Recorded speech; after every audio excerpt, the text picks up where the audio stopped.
Dalaga't binata noon at ngayon.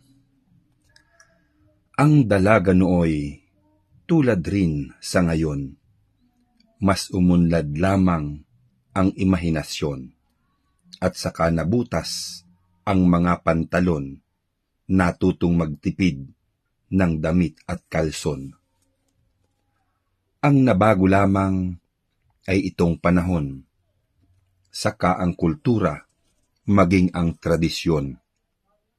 Kung nooy sa sulat, ngayon ay sa cellphone. Kung noon ay kasal, asal naman ngayon. Umuunlad lamang itong ating mundo dahil wala namang permanente rito.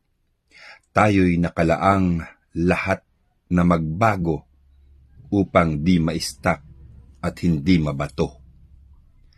Tanungin mo kaya ang iyong lolo't lola kung ano ang edad nilang nag-asawa. Huwag kang mabibigla at huwag magtataka pag ika'y sinagot, edad 12. Dahil nga sila ay di nililigawan, pinagkasundulang ng mga magulang.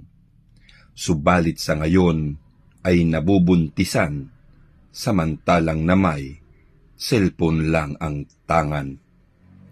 May dalaga noong may kalandian rit, nakikipagtagpo sa likod ng saging. Ngayon ang dalaga ay nag-aapartel, at kung mayroong peray, sa first class na hotel.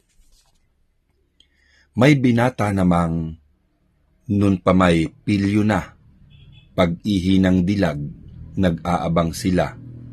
Sa butas ng sahig ay parang bampira, kahit maihi ay nagtatawanan pa.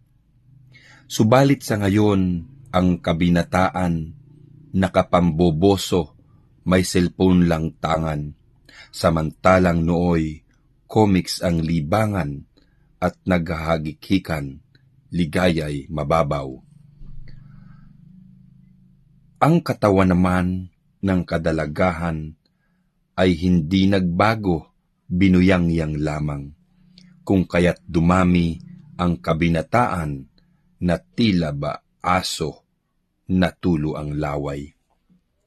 At saka ito pa, nung unang panahon, ang mga dalagay parang nakakahon. Subalit ang mga dalaga sa ngayon, wala na sa kahon, ay wala pang kalson.